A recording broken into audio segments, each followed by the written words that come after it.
शुरुआत बड़ी खबर के साथ कर रहे हैं। लखनऊ में सपा के राष्ट्रीय सम्मेलन का आज दूसरा दिन है। आज राष्ट्रगान और ध्वजारोहण के साथ इसकी शुरुआत होगी। थोड़ी देर में सपा अध्यक्ष अखिलेश यादव पहुंचेंगे।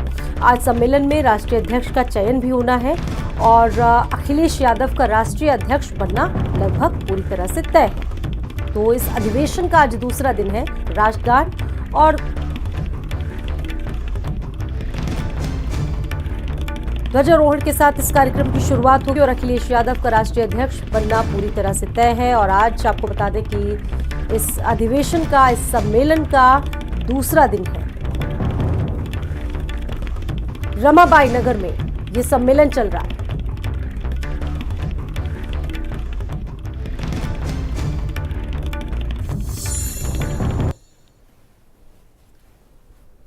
समाजवादी पार्टी का राष्ट्रीय और राज्य सम्मेलन चल रहा है। हालांकि कल राज्य सम्मेलन खत्म हो गया, जिसमें प्रदेश अध्यक्ष नरेश उत्तम को चुना गया और आज राष्ट्रीय सम्मेलन है, जिसमें कहा जा रहा है कि राष्ट्रीय अध्यक्ष अखिलेश यादव को ही चुना जाएगा।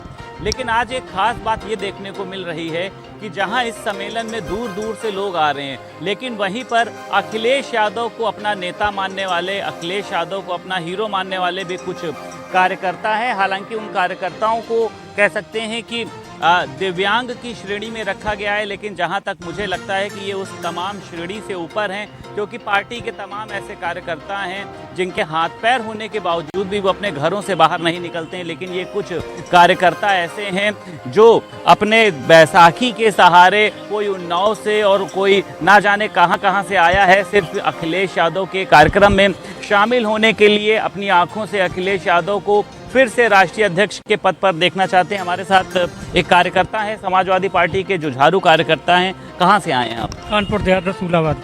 अच्छा, कब से आप पार्टी से जुड़े हुए हैं? 2006 से। 2006 से। क्या नाम है आपका? सत्येंद्र कुमार यादव। तो सत्येंद्र जी, ये बताइए, आप बैसाखियों से इतनी दूर दूर जाते हैं, जैसा कि आपने बताया, आज लखनऊ, कभी कानपुर, कभी तो मतलब क्यों इतनी आपके अंदर ये प्रेरणा है? किसके लिए आप ये सब करते हैं? अखिलेश जी के लिए।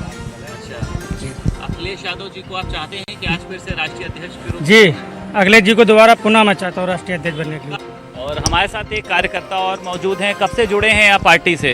2006 से। अच्छा, 2006 से। ये बताइए कि आपके पैर में दिक्कत भी है, उसके बावजूद आप इतनी दूर दूर आते हैं, लखनऊ है, तमाम जगहों पर जाते हैं, आखिर किस लिए? सिर्फ अखिलेश भैया के लिए जाते हैं, बाकी और कोई काम नहीं। उन्हीं को देखना चाहते हैं हम उत्तर प्रदेश में। आज अखिलेश यादव जी को राष्ट्रीय अध्यक्ष चुना जाना है, क्या लगता है वही राष्ट्रीय अध्यक्ष बनेंगे? वही बनना चाहिए और कोई नहीं, वही बनेंगे हर हाल में। फुल विश्वास है। फुल विश्वास है हिम्मत के साथ। तो ये तमाम लोग हैं, हालांकि इनके पैरों में दिक्कत है, लेकिन उसके बावजूद भी जो इनके अंदर का एक जोश है, जो एक जुनून है अखिलेश यादव के प्रति, हालांकि ये पार्टी के प्रति इसको दीवानगी कह लीजिए या फिर अखिलेश यादव के प्रति इसको दीवानगी कह लीजिए, लेकिन ये उन सभी कार्यकर्ताओं से अलग हैं, क्योंकि इनके साथ तमाम दिक्कत होने के बावजूद भी ये समाजवादी पार्टी के हर एक कार्यक्रम में पहुंचकर अपनी उपस्थिति दर्ज करवाते हैं। लखनऊ से वीडियो जर्नलिस्ट पवन के साथ संदीप खेर, भारत समाचार। समाजवादी पार्टी का चल रहा सम्मेलन का आज का दूसरा दिन और आज अंतिम दिन है और आज राष्ट्रीय अध्यक्ष के जो है चुनाव के तौर पर देखा जाएगा और समाजवादी पार्टी के जो राष्ट्रीय अध्यक्ष अखिलेश यादव, उनको दोबारा निर्वाचित होना लगभग तय माना जा रहा है। और कार्यक्रम की अगर बात करें तो सुबह 10 बजे राष्ट्रीय ध्वज एवं राष्ट्रगान होगा। उसके बाद फिर कल की ही भांति समाजवादी पार्टी का झंडारोहण 10:05 पे, 10:10 पे समाजवादी पार्टी का झंडा गान और 10:15 पर स्वागत गीत होगा। उसके बाद स्वागत भाषण में इकबाल काजरी का 10 मिनट का करीब जो स्पीच है वो होगी। उसके बाद निर्वाचन अधिकारी रामगोपाल यादव जी द्वारा अध्यक्ष तथा राष्ट्रीय कार्यकारिणी के चुनाव की घोषणा की जाएगी और उस घोषणा के बाद खुद समाजवादी पार्टी के राष्ट्रीय अध्यक्ष अखिलेश यादव जो निर्वाचित होंगे तीसरी बार, उन्हें फिर से जो है कहीं ना कहीं निर्वाचित होने के बाद उनका उद्बोधन होगा और उद्बोधन के बाद जो समाजवादी पार्टी के तमाम पूरे देश से, चाहे महाराष्ट्र की बात करें, राजस्थान की बात करें, मध्य प्रदेश की बात करें या जो है कर्नाटक की बात करें, केरल की बात करें, वहाँ के तमाम जो के स्टेट प्रेसिडेंट्स आए हैं,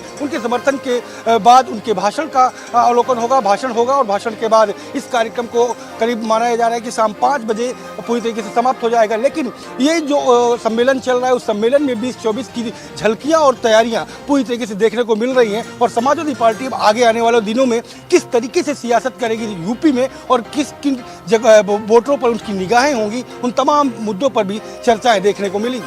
कैमरा पर्सन अमित मिश्रा के साथ संजय चौहान, भारत समाचार, लखनऊ। तो सपा के इस महाधिवेशन का आज दूसरा दिन और ऐसे में कार्यकर्ताओं में गजब का उत्साह है और आज ये कहा जा रहा है कि अखिलेश यादव को दोबारा अध्यक्ष बनाया जाएगा। राष्ट्रीय सम्मेलन और आज इसका दूसरा दिन, लगातार 2024 को लेकर पार्टी विचार कर रही है, मंथन कर रही है और ऐसे में कैसे 2024 का जो रण है उसको जीता जाए, ये पूरी तरीके से कार्यकर्ताओं के साथ रणनीति बनाई जा रही है। आपको बता दें कि आज इस महाधिवेशन का दूसरा दिन है। कल पहला दिन था जिसमें प्रदेश अध्यक्ष की बागडोर नरेश उत्तम पटेल को मिली और आज राष्ट्रीय अध्यक्ष की घोषणा होनी है और ऐसे में ये लगभग तय माना जा रहा है कि अखिलेश यादव ही राष्ट्रीय अध्यक्ष इस बार भी चुने जाएंगे। आपको बता दें कि 2017 से अखिलेश यादव समाजवादी पार्टी में मुलायम सिंह यादव के बाद राष्ट्रीय अध्यक्ष बने थे।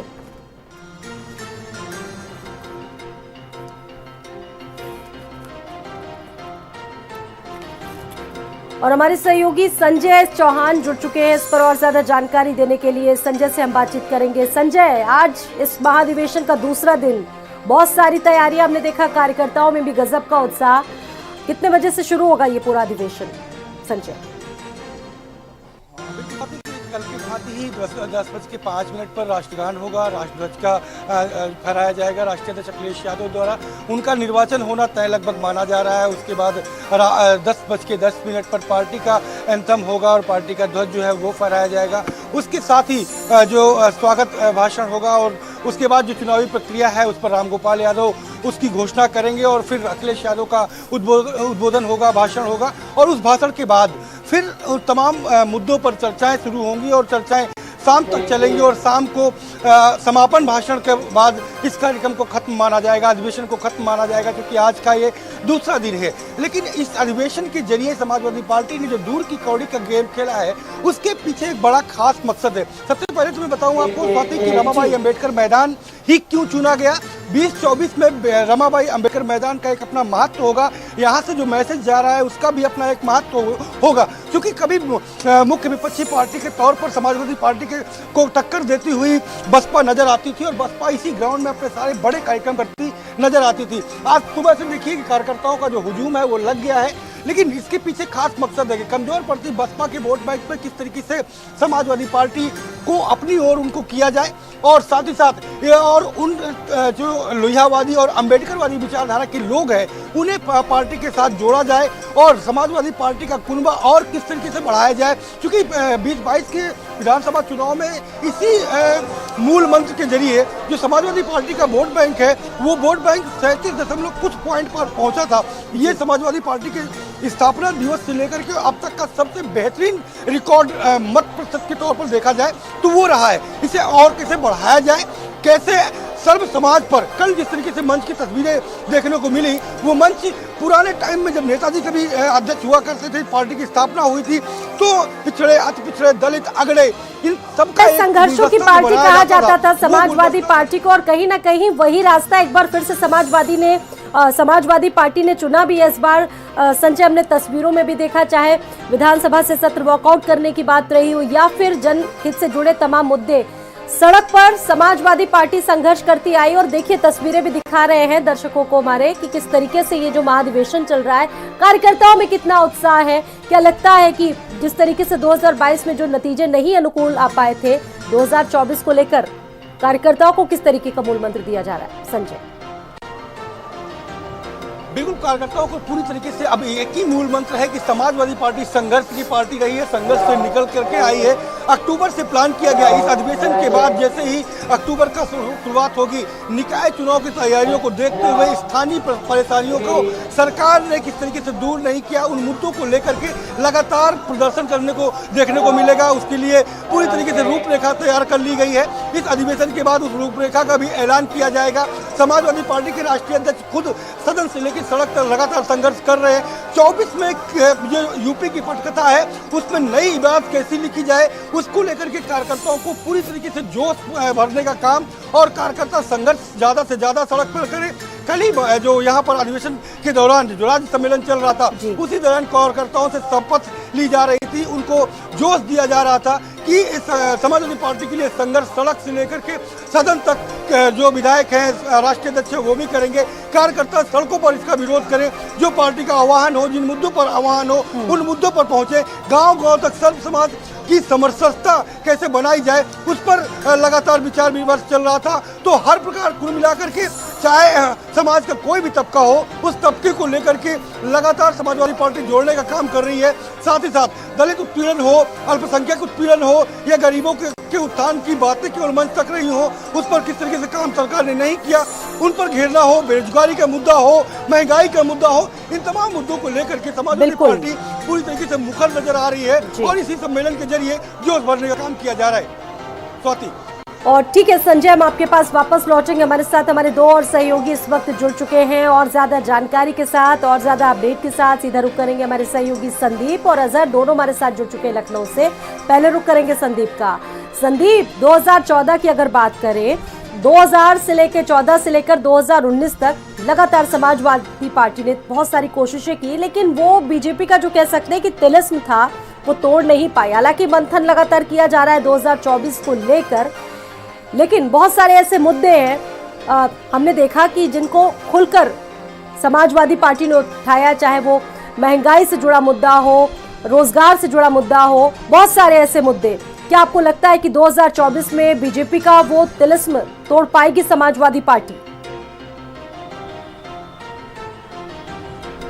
देखिए बिल्कुल स्वाति, जिस तरीके से समाजवादी पार्टी बढ़त की ओर दिखाई दे रही है, सभी को ये अंदाजा था कि 2022 का जो विधानसभा चुनाव है वो इस बार का कितना ही ऐतिहासिक रहा है। हालांकि भारतीय जनता पार्टी के लिए भी टक्कर थी। जिस तरीके से अखिलेश यादव ने अगर देखा जाए तो अपनी पार्टी से 110 और सहयोगी दल मिला के लगभग 150 सीटें हासिल करी हैं। तो समाजवादी पार्टी देखिए जिस तरीके से परिवारवाद को खत्म करने का प्रयास कर रही है, कई बार कहा गया है कि वो परिवार की पार्टी है, और उसी के साथ साथ समाजवादी पार्टी जिस तरीके से तमाम जातियों के मुद्दों को लेकर आगे चल रही है, आम जनता के संग जो उनकी जो मांगे रही हैं उसको लेकर वो सड़क से लेके सदन तक का संघर्ष कर रही है। इसमें कोई दो राय नहीं है कि अखिलेश यादव देखिए अपने कुनबे को मजबूत बनाने के लिए, समाजवादी पार्टी को मजबूत बनाने के लिए तमाम तरीके के प्रयास कर रहे हैं। क्योंकि देखिए शिवपाल यादव पार्टी से दूर हो चुके हैं, राम गोपाल यादव पार्टी के महासचिव तक सीमित हैं। ऐसे में परिवारवाद का जो एक धब्बा लगता था समाजवादी पार्टी के ऊपर, उसको पूरी तरीके से वो हटाना चाहती है। 2022 में संदीप कहा जाए कि एक गुलदस्ता तैयार किया था, बहुत सारे फूल उस गुलदस्ते में सजाए गए थे, लेकिन कुछ फूल तो ऐसे थे जो शूल बनकर चुभे हैं। लेकिन अब पार्टी की पूरी कोशिश रहेगी संदीप की एक बार फिर से वही गुलदस्ता सजाया जाए ताकि 2024 की जो लड़ाई है वो कैसे आसान बनाई जाए।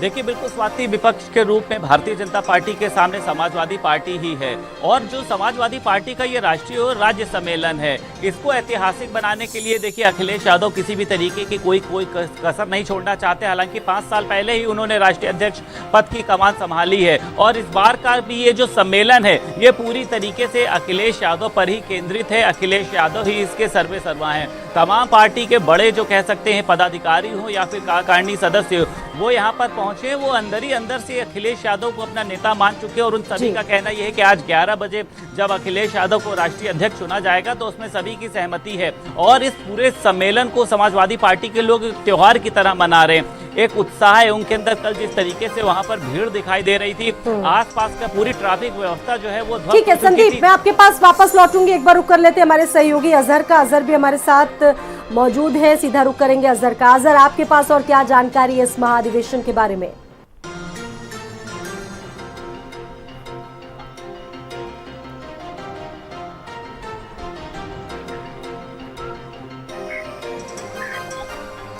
अजहर, आपकी आवाज नहीं आ रही है। जिस तरीके से कल इस कार्यक्रम की शुरुआत राष्ट्रगान के साथ और झंडारोहण के साथ, वैसे ही आज भी इस कार्यक्रम की शुरुआत की जाएगी। तमाम जो कार्यकर्ता है वो, और कल जिस तरीके से आपको बता दें, जब राज्य सम्मेलन था और प्रदेश अध्यक्ष के पद पर एक बार फिर से नरेश उत्तम पटेल को चुना गया, तो सीधे तौर पे समाजवादी पार्टी ये संदेश देना चाहती है, क्योंकि गैर यादव ओबीसी वर्ग का प्रदेश अध्यक्ष चुना है, क्योंकि साफ तौर पे 2022 चुनाव के लिए जो कुर्मी वोट बैंक है, पटेल वोट बैंक है, उसको लामबंद करने की कोशिश की गई है। और आज की बात की जाए, देखिए प्रदेश अध्यक्ष के रेस में धर्मेंद्र यादव का भी नाम था, लेकिन एक जो परिवारवाद का जो ठप्पा एक समाजवादी पार्टी के ऊपर लगता आया है, कहीं ना कहीं उसको चलते एक बार फिर से नरेश उत्तम पटेल को प्रदेश अध्यक्ष की जिम्मेदारी दी गई है। आज राष्ट्रीय अध्यक्ष का चुनाव हो रहा है और जाहिर सी बात है अखिलेश यादव भी इस सफर को आगे भी बढ़ाएंगे। फिलहाल तमाम जो तैयारियां हैं पूरी हो गई हैं। अपने कुछ देर में अखिलेश यादव और रमाबाई अंबेडकर मैदान पहुंचेंगे। तमाम जो कार्यकर्ता है वो यहाँ पर पहुंच चुके हैं और जल्द ही कार्यक्रम की शुरुआत होगी। जी बिल्कुल अजहर, आपका भी बहुत बहुत शुक्रिया। संदीप, आपका भी शुक्रिया। संजय, आपका भी बहुत बहुत शुक्रिया। तमाम जानकारियां हमारे दर्शकों तक साझा करने के आप सभी का बहुत बहुत शुक्रिया। तो आज समाजवादी पार्टी का महाअधिवेशन रमाबाई पार्क में हो रहा है और आज 2024 को लेकर जो तमाम रणनीतियां हैं समाजवादी पार्टी की तरफ से, कह सकते हो, उस पर मंथन किया जा रहा है। 2024 के रण को किस तरीके से भेदा जाए, इसको लेकर तमाम तैयारी। और इस बीच बड़ी खबर आपको बता रहे हैं, बसपा अध्यक्ष शिवपाल यादव ने सपा के इस अधिवेशन पर तंज कसा, निशाना साधा है और कहा है कि पहले साल 2014, फिर 2017, फिर साल 2019 और इसके बाद साल 2022 और आज के बाद आगे नहीं, बिहार नहीं, मार्ग अवसान की तरफ जाता दिख रहा है। ये निशाना साधा है शिवपाल यादव, जो कई मंचों पर अपनी बात रखते हैं और कहीं ना कहीं एक, कह सकते हैं, बड़ा तंज उन्होंने कसा है अखिलेश यादव पर और उनकी समाजवादी पार्टी में।